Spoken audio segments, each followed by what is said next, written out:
성경 말씀 창세기 9장 8절 말씀부터 13절 말씀까지 같이 봉독하도록 하십시다. 하나님이 노아와 그와 함께한 아들들에게 일러 가라사대 내가 내 언약을 너희와 너희 후손과 너희와 함께한 모든 생물 곧 너희와 함께한 새와 육축과 땅의 모든 생물에게 세우리니 방주에서 나온 모든 것 곧 땅의 모든 짐승에게니라. 내가 너희와 언약을 세우리니 다시는 모든 생물을 홍수로 멸하지 아니할 것이라. 땅을 침몰할 홍수가 다시 있지 아니하리라. 하나님이 가라사대 내가 나와 너희와 및 너희와 함께하는 모든 생물 사이에 영세까지 세우는 언약의 증거는 이것이라.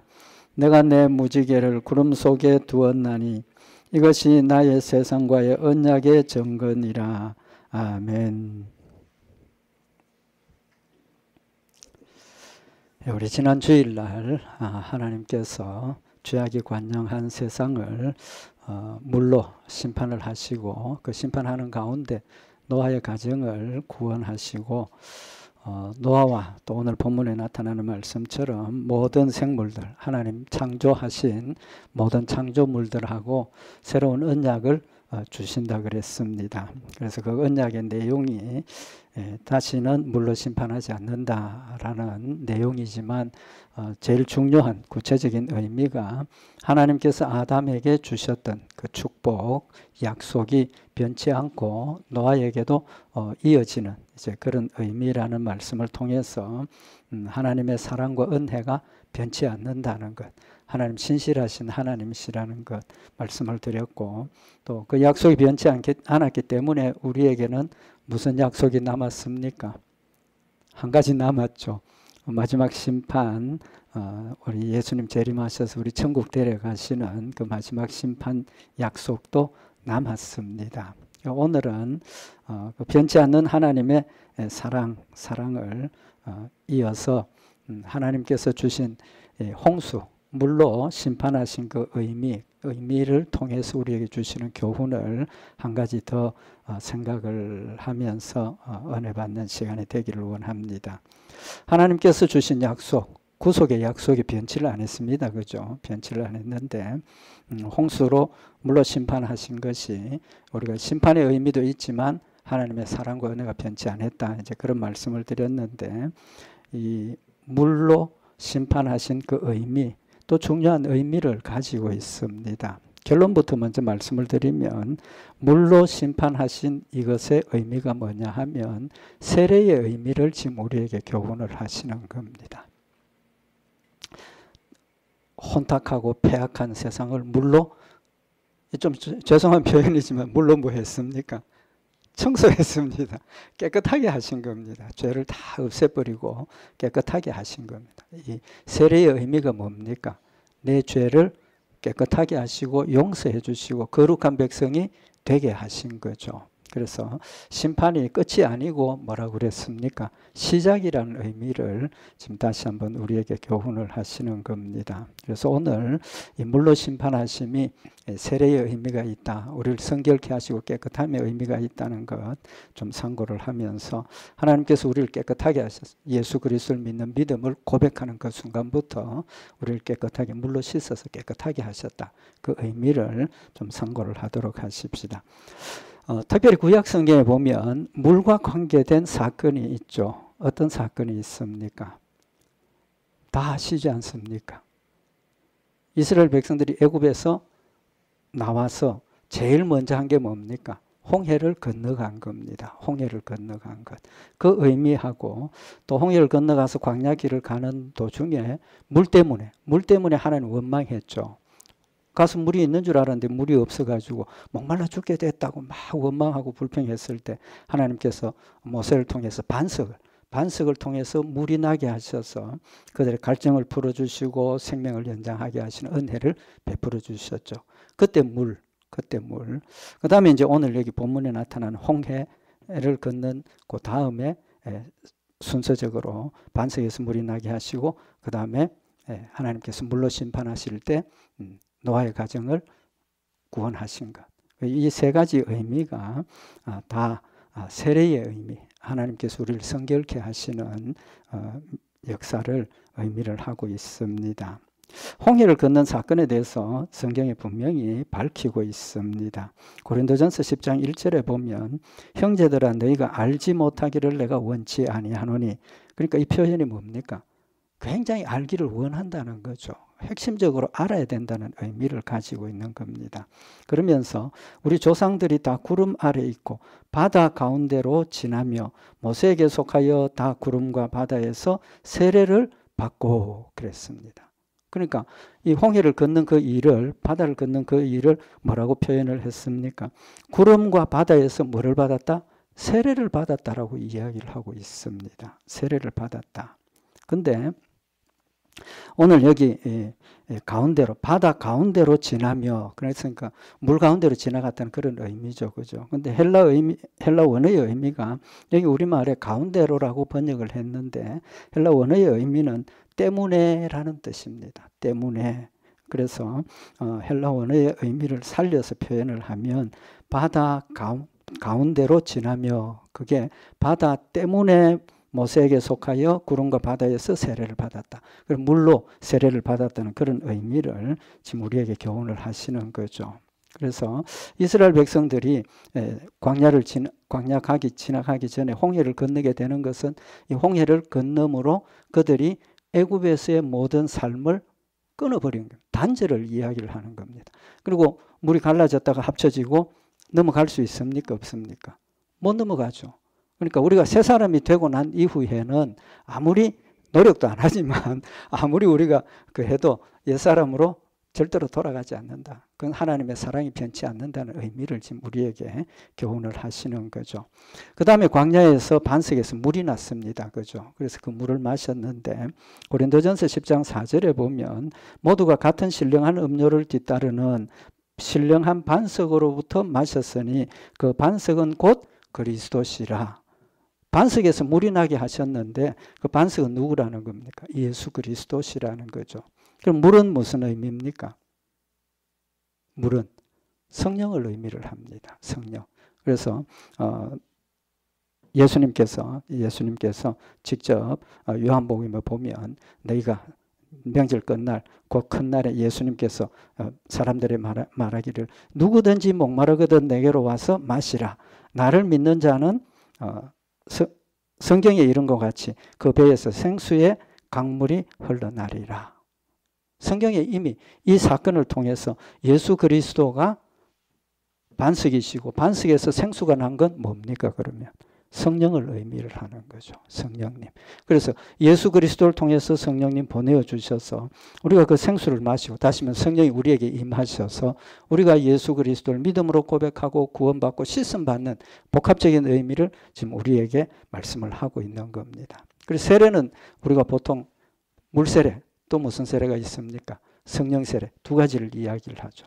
물 세례와 성령 세례를 이야기를 합니다. 그래서 물 세례는 성령의 임하심을 우리에게 교훈하시고 물 세례는 우리를 씻어 주심을 교훈하시고 성령이 와서 함께 계신다 하시는 것은 하나님의 사랑의 불변과 내 힘으로가 아니라 누구의 힘으로? 하나님의 힘으로 우리가 주를 섬기고 믿고 의지한다는 사실을 우리에게 명확하게 밝혀주시는 겁니다. 그러면 이 노아 시대의 홍수에 대해서는 성경에 어떤 기록이 있습니까? 똑같은 기록이 있습니다. 베드로전서 3장 20절에 보면 그들은 전에 노아의 날 방주 예비할 동안 하나님이 오래 참고 기다리실 때에 순종치 아니하던 자들이라 방주에서 물로 말미암아 구원을 얻은 자가 몇 명뿐이니 겨우 8명이라 라고 이야기를 하고 있습니다. 여기 물로 말미암아라고 그랬는데 이 말미암아라는 이 단어가 앞에서 바다 가운데로 지나며 하는 그 단어하고 같은 단어입니다. 같은 단어인데 물로 말미암아 하는 것은 때문에라는 뜻 때문에 물 때문에 구원을 얻었다. 그러니까 물로 세례를 받았던 물 세례를 의미를 하는 겁니다. 그래서 베드로전서 3장 21절에 이어서 물은 그리스도 예수 그리스도의 부활하심으로 말미암아 이제 너희를 구원하는 편이 곧 세례라. 여기 명확하게 그 물이 세례라고 밝혀주고 있습니다. 그래서 그 세례의 의미가 뭐냐 하면 육체의 더러운 것을 제하여 버림이 아니요. 우리는 보통 세례 받았다면 씻음 받았다, 깨끗해졌다 그렇게만 생각을 하죠. 근데 그런 의미만 있는 것이 아니라는 겁니다. 세례의 의미가 육체의 더러운 것을 제하여 버림이 아니요. 오직 선한 양심이 하나님을 향하여 찾아가는 것이라. 세례가 뭡니까? 깨끗함을 받았다.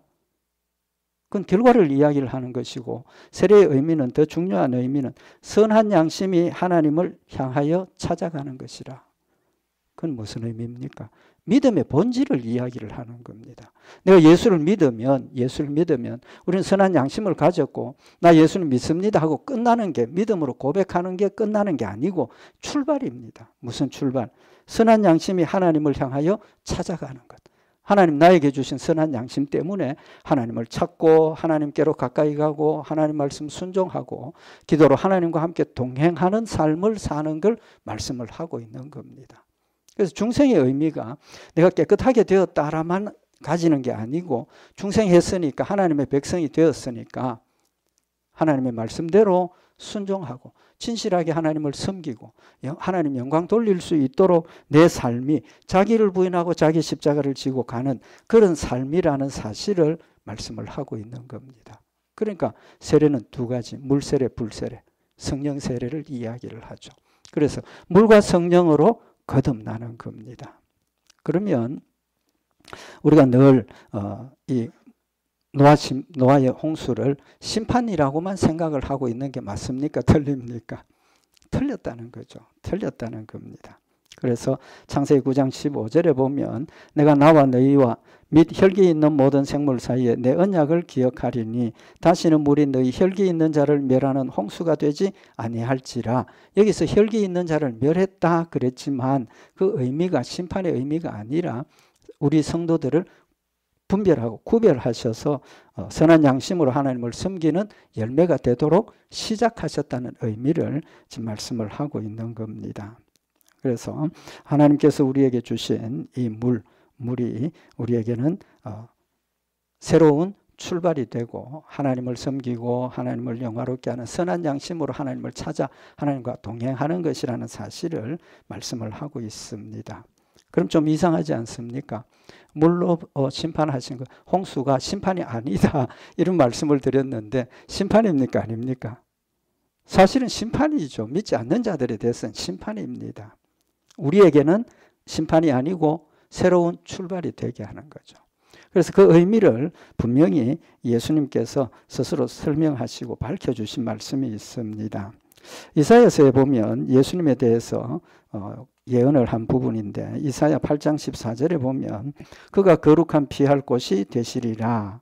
예수 그리스도가 우리의 피할 곳 구원주가 되시는데 그러나 이스라엘의 두 집에는 거치는 돌 걸리는 반석이 되실 것이며 예루살렘 거민에게는 함정 올무가 되시리니.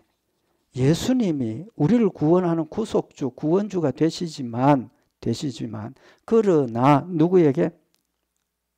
이스라엘의 두 집, 또 예루살렘의 거민, 누굴 이야기를 합니까? 선민이라고 주장하는 아브라함의 혈통의 후손이라고 주장하는 그들에게는 뭐가 된다는 겁니까? 거치는 돌 걸리는 반석, 함정과 올무가 된다는 겁니다. 무슨 의미를 이야기를 하는 겁니까? 예수님이 어떤 사람에게는 생명과 구원의 놀라운 사랑의 열매가 되지만 어떤 사람, 특별히 스스로 구속받았고 선민이라고 하는 그 사람들에게는 뭐가 된다는 겁니까? 거치는 돌, 걸리는 반석, 함정과 올무. 그건 뭡니까? 거치는 돌이 뭡니까? 발에 걸리면 넘어지지 않습니까? 넘어진다는 거죠. 함정과 올무가 뭡니까? 거기에 빠지면 벗어나지 못하고 손해를 보고 고통을 당하는 것이 함정과 올무입니다. 이상하지 않습니까? 하나님께서 아브라함의 후손으로 혈통적인 후손으로 거룩한 백성으로 세워주신 그들에게는 예수 그리스도가 함정이 되는 겁니다. 이해하시겠죠? 이스라엘 백성들은 예수 그리스도 때문에 자신들은 열심히 하나님을 섬기고 하나님을 따라가고 우리는 거룩한 백성이다, 율법대로 산다라고 이야기를 하지만 율법대로 살 수 있습니까? 살지 못하지 않습니까? 한 가지라도 불순종하면 죄인입니다. 용서받을 수 있습니까? 하나님께서 속죄의 제사를 통해서 그들을 용서하시는 은혜를 베푸시기는 하셨지만 그 온전한 게 아니라는 거죠. 결론은 예수 그리스도가 우리에게는 구원이 되고 구속의 축복이 되고 은혜가 되는 일은 믿음으로 구원받는 것이고, 또 하나님이 믿음으로 택함받지 못한 사람은, 하나님께 믿음으로 택함받지 못한 사람은 어떻게 되는 겁니까? 지옥 가는 거예요. 극단적인 예지만 예수님이 안 계셨으면 그런 일이 있을 수 있습니까? 없습니까? 없지 않습니까? 그런 일이 없습니다. 그러나 우리를 구원하시기 위해서 하나님께서 사랑으로 보내주신 예수 그리스도 때문에 구원받지 못하고 멸망당하는 사람도 있다라는 사실을 말씀을 하고 있는 겁니다. 그래서 누가복음 20장 17절에 보면 예수님께서 저희를 보시며 가라사대 그러면 기록된 바 건축자들의 버린 돌이 모퉁이의 머릿돌이 되었느니라 함이 어찌미뇨. 무릇 이 돌 위에 떨어지는 자는 깨어지겠고 이 돌이 사람 위에 떨어지면 저를 가루로 만들어 흩으리라 하시니라. 예수님께서 자기가 어떤 사람에게는 돌에 맞아 죽는 상황이 벌어지고 어떤 사람에게는 그 돌 때문에 구원받는다는 사실을 명확하게 밝혀주신 겁니다. 똑같은 물의 심판을 받았지만 어떤 사람에게는 구속이 되고 구속의 은혜가 되고 어떤 사람에게는 멸망의 심판이 되었다는 사실은 기준이 뭐라는 겁니까? 결론은 믿음이라는 사실을 지금 우리에게 교훈을 하고 있는 겁니다. 믿음. 그래서 이스라엘 백성들이 고린도전서 10장 1절에 형제들아 너희가 알지 못하기를 내가 원치 아니하노니 우리 조상이 다 구름 아래에 있고 바다 가운데로 지나며 모세에게 속하여 구름과 바다에서 세례를 받았다라고 하시는 그 말씀이 하나님께서 우리를 뭐 하셨다는 걸 증명합니까? 구원하셨다는 사실을 확실하게 증명하는 표로 우리에게 주셨다는 겁니다. 그래서 믿음으로 받아들이느냐 아니냐, 예수 그리스도를 중심으로 예수 그리스도를 믿음으로 받아들이느냐 아니냐에 따라서 세례를 받고 구원받는 사람이 되기도 하고 오히려 멸망의 길로 가는 그런 의미가 있다라는 사실을 명확하게 밝히고 계시고, 그 세례의 의미는 좀 전에 뭐라고 말씀을 드렸습니까? 세례의 의미는 선한 양심으로 하나님을 향하여 찾아가는 것이다. 우리 신앙생활을 한마디로 지금 표현을 하고 있는 겁니다. 우리의 선한 양심을 가지고 하나님을 향하여 찾아가는 삶이 우리의 삶입니다. 하나님을 향해 찾아가기 위해서 자기를 부인하고 자기 십자가를 져야 하고 또 온유하고 겸손해야 하고 우리가 성도들이 하나 되게 하신 것을 지켜가는 그런 일을 위해서 선한 양심을 가지고 서로 권면하고 위로하고 또 협력하고 힘을 합하여서 주의 일에 열심을 다해서 섬겨야 한다는 사실을 말씀을 하고 있는 겁니다. 그래서 믿음은 옛사람이 죽었다. 새 사람으로 태어난다. 그래서 뭡니까? 중생을 이야기를 하지 않습니까? 우리 중생했다 합니다. 그 의미를 우리가 다시 한번 마음에 새겨서 우리는 하나님의 백성으로 다시 태어난 사람입니다. 하나님의 백성으로 태어났으니까 우리 마음 가운데는 뭐가 있습니까? 선한 양심을 가지고 있습니다. 그러나 그것이 완벽한 건 아니죠. 왜? 사탄이 지금도 계속해서 우리 마음속에 들어와서 유혹하고 공격하고 넘어지도록 만든다는 겁니다. 예수님께서 이 말씀을 아주 정확하게 우리에게 말씀을 해주셨고 새 출발이고, 그다음 예수님께서 우리를 위해서 십자가에 못 박혀 죽으신 목적이 뭡니까? 구속하는 것, 우리를 구원하는 것. 우리 자꾸 이 구원에 대해서만 핵심을 가지고 강조를 하기 때문에 예수 믿고 구원받았다, 예수 믿고 구원받는다, 그것만 자꾸 강조를 하는데 사실은 그것보다 더 우리가 중요하게 생각해야 될 부분이 있습니다. 예수님께서 나를 대신해서 십자가에 못 박혀 죽으신 목적이 있습니다. 구속의 사명, 구속의 원인 이유도 있지만 디도서 2장 14절에 보면 그가 우리를 대신하여 자신을 주심은 예수님 구속 위해서 십자가에 못 박혀 죽으신 목적을 이야기를 하는 거죠. 모든 불법에서 우리를 구속하시고 여기는 우리 강조를 많이 합니다. 우리 많이 알고 있습니다. 구속하시고 우리를 깨끗하게 하사 선한 일에 열심하는 친백성이 되게 하려 하심이니라. 예수님께서 우리를 위해서 십자가에 못 박혀 죽으시고 나를 택해서 하나님의 자녀가 되게 하신 목적이 그냥 거룩한 백성이 되도록 그걸로 끝이 아니고 그건 출발이고, 진정한 목적은 선한 일을 열심하는 친백성이 되게 하는 거예요. 우리는 거룩한 백성이 되었습니다. 거룩한 백성으로서 하나님 나 거룩한 백성 되게 하신 것 감사합니다. 감사합니다. 그걸로 끝이 아니라는 겁니다. 그게 시작이라는 겁니다. 무슨 시작? 선한 일에 열심하는 하나님의 친백성. 우리는 선한 일에 열심하는 사람이 돼야 돼요. 우리의 목적이 자꾸 예수님 구원해 주셔서 고맙습니다. 천국 가게 해 주셔서 고맙습니다. 이게 아니고 그건 출발일 뿐입니다. 그 다음 단계가 하나님께서 주신 선한 일에 열심하는 친백성. 하나님의 친자식이고 하나님의 아내고 하나님의 거룩한 백성임을 우리가 마음에 명심을 해서 우리의 삶에 선한 일의 열매를 맺어야 한다는 겁니다. 선한 양심을 주셨습니다. 그걸 위해서. 그래서 우리는 선한 일에 열심하는 친백성이 되는 그런 마음이 우리에게 있어야 한다는 겁니다. 그래서 창세기 9장 1절에 노아에게 하나님이 노아와 그 아들들에게 복을 주시며 그들에게 이르시되 생육하고 번성하여 땅에 충만하라. 여기 생육하고 번성하고 땅에 충만하라 하신 구체적인 내용이 뭡니까? 그저 자녀손 많이 낳고 그냥 세상에 사람들로 꽉 차게 하라 그 뜻이겠습니까?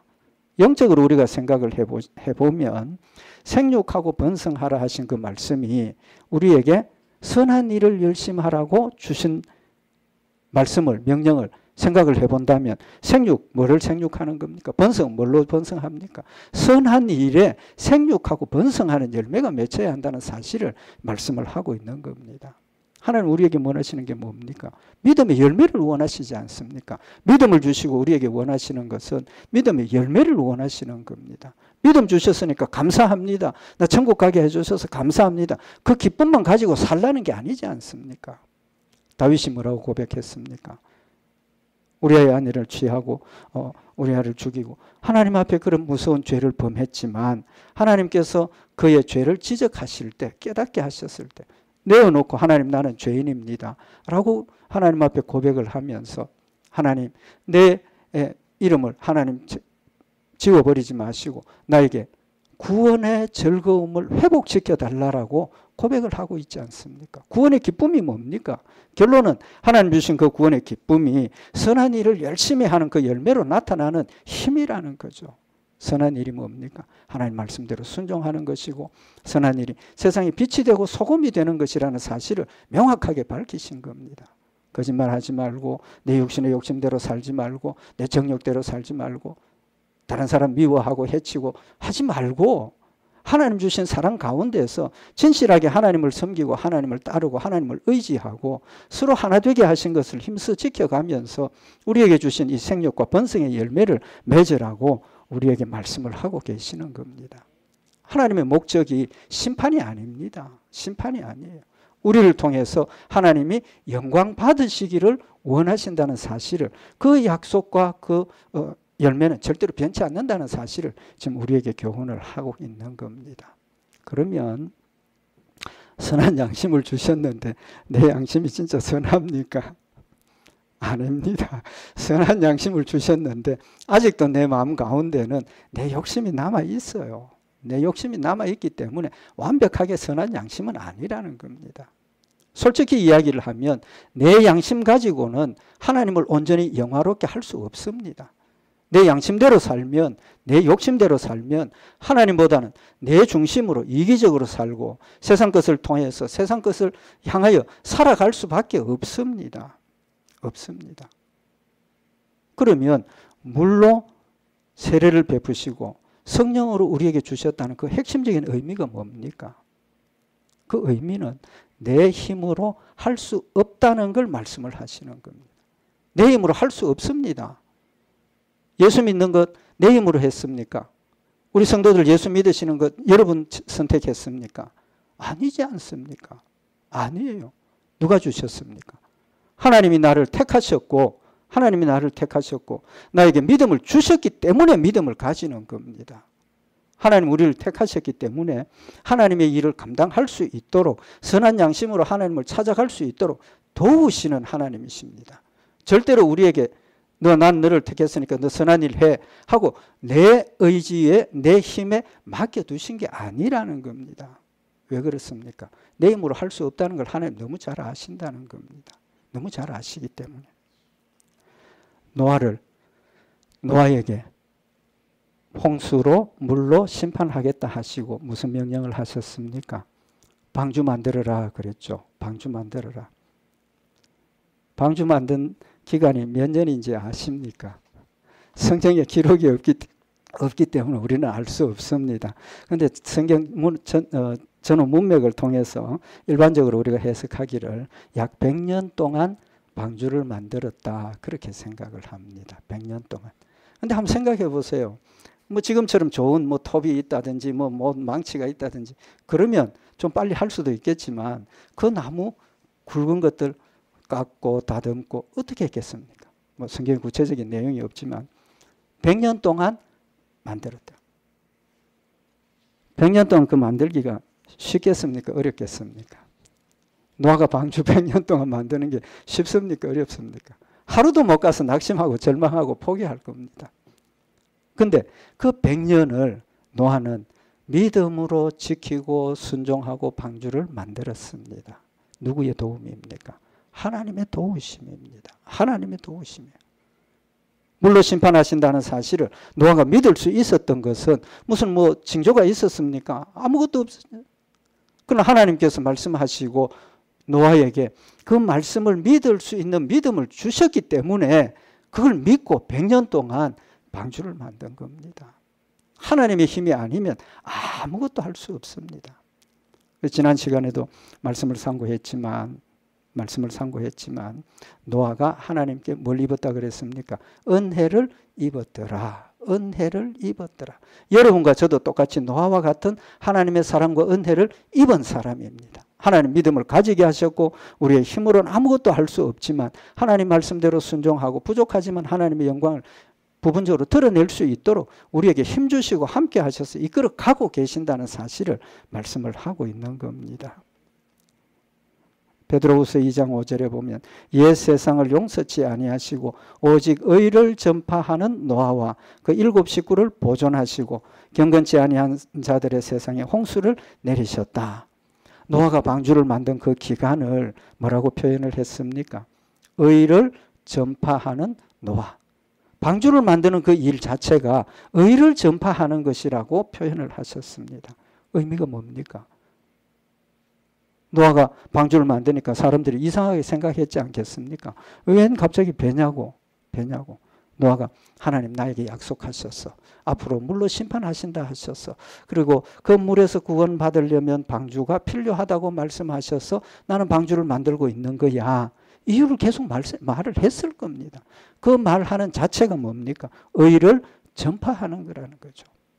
우리의 삶이 하나님 말씀대로 선한 양심을 가지고 하나님 말씀대로 순종하고 앞으로 오는 심판을 준비하는 모습을 보이는 그 자체가 말로 전도도 해야 되지만 우리의 삶 자체가 빛이 되고 소금이 된다는 사실을 말씀을 하고 있는 겁니다.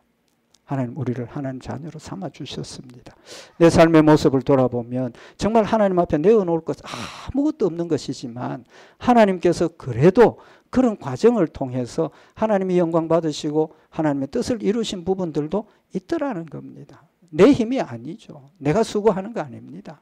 하나님께서 우리 성도들 사랑하셔서 믿음을 주시고 행동할 수 있도록 능력 주셔서 조그마한 거지만 감당하게 하신다는 사실을 말씀을 하고 있는 겁니다. 뿐만 아니라 하나님께서 아담에게 주신 축복이 생육하고 번성하고 또 공중의 새와 땅에 움직이는 생물을 다스리라 그래. 정복하고 다스리라고 명령을 하셨습니다. 그죠?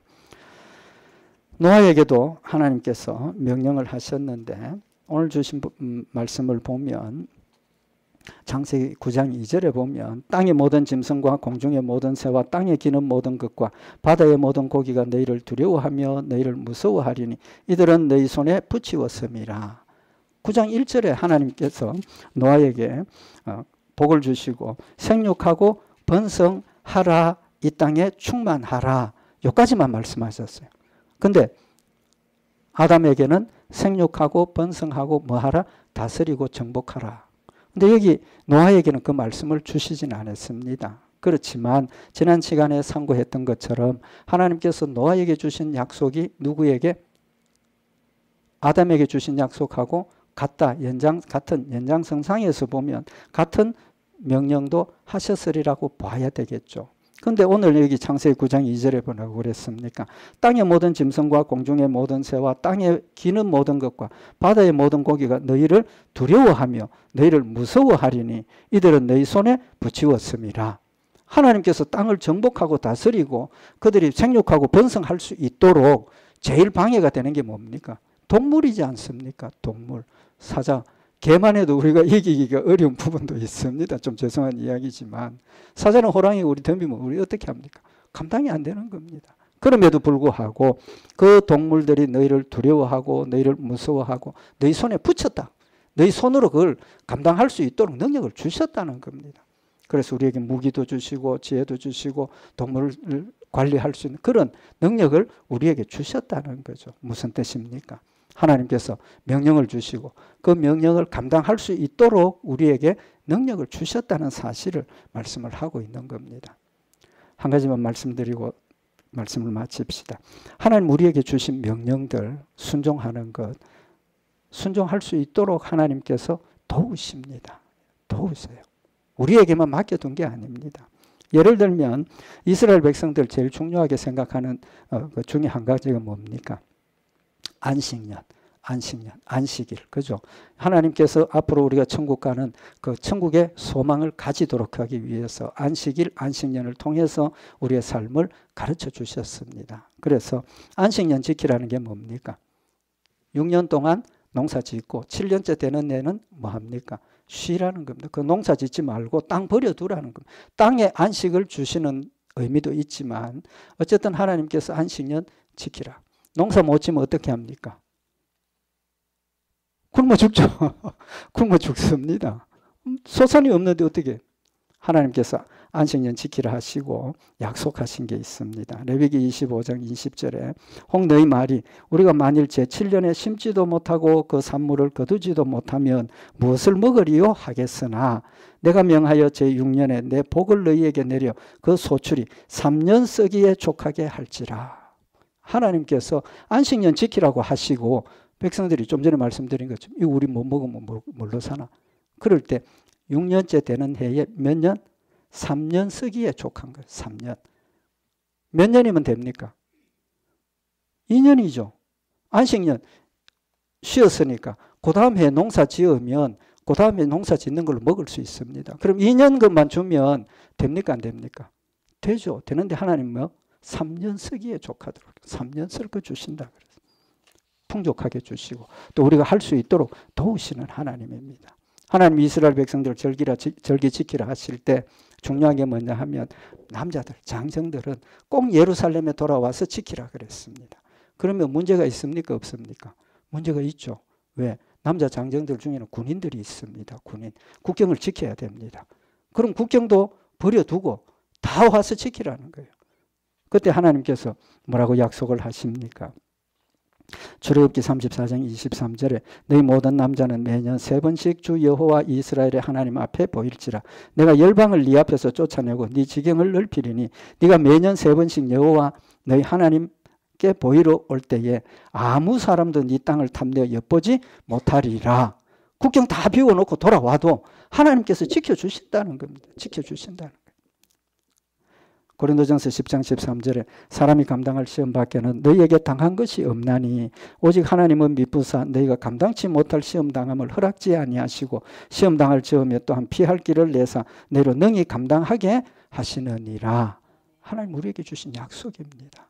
약속이에요. 하나님 우리에게 하라고 명령을 하시고 그냥 버려두시는 게 아니고 우리가 할 수 있도록 도와주시고 지켜주십니다. 시간이 갔지만 한 가지만 더 하나님께서 이 노아에게 마지막에 주신 내용이 뭡니까? 음식, 양식을 이야기를 하십니다. 양식.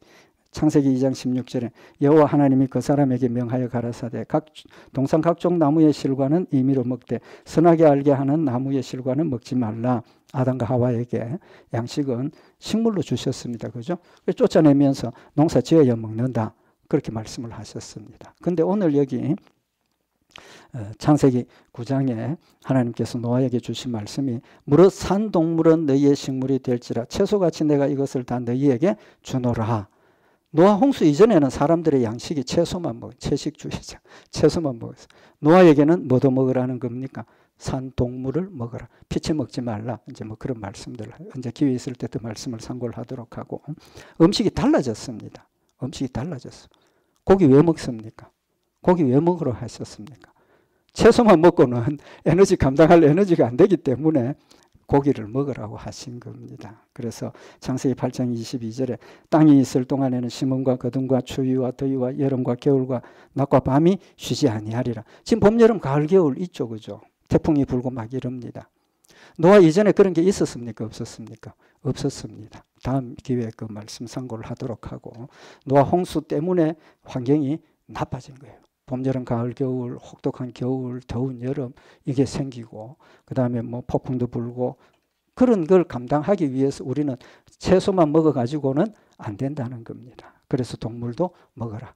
이제 그런 말씀을 하신 겁니다. 그 성경에 그 다음 노아 이후에 보면 사람의 수명이 짧아집니다. 수명이 짧아져. 뭐 900세씩 막 살다가 이제 지금처럼 짧아져. 왜 그렇습니까? 환경이 그만큼 나빠졌고 우리의 육신의 조건이 그만큼 나빠졌다는 겁니다.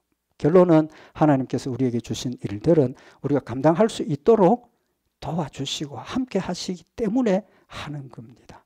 하나님 우리에게 주신 사명 다시 한번 마음에 새기고 나에게만 맡기시지 않고 나를 도와주셔서 내가 주의 일을 감당하고 주를 섬기고 또 그것 때문에 뭐 주셨습니까? 상도 약속하셨지 않습니까? 천국에서의 상도 약속을 하셨습니까? 우리 이 약속의 말씀을 다시 한번 마음에 새기고 하나님 주신 사명, 나에게 주신 사명 마음에 새겨서 하나님 주신 힘으로 힘을 다해서 우리가 승리하는 복된 역사들 있기를 바랍니다. 기도드리십시다. 사랑의 하나님 아버지 저희들 사랑하셔서 하나님 자녀가 되게 하시고 선한 양심을 주시고 주의 일들을 감당하게 하심을 진심으로 감사를 드립니다. 하나님 주신 놀라운 사랑이 우리에게는 큰 힘과 능력이 되게 하시고 하나님 주신 은혜와 사랑이 되게 하셔서 힘을 다하여 주를 섬기며 주의 뜻을 아름답게 이루어가는 복된 열매들 되도록 주님 축복하여 주시옵소서. 우리 주 예수 그리스도의 이름으로 기도드리옵나이다. 아멘.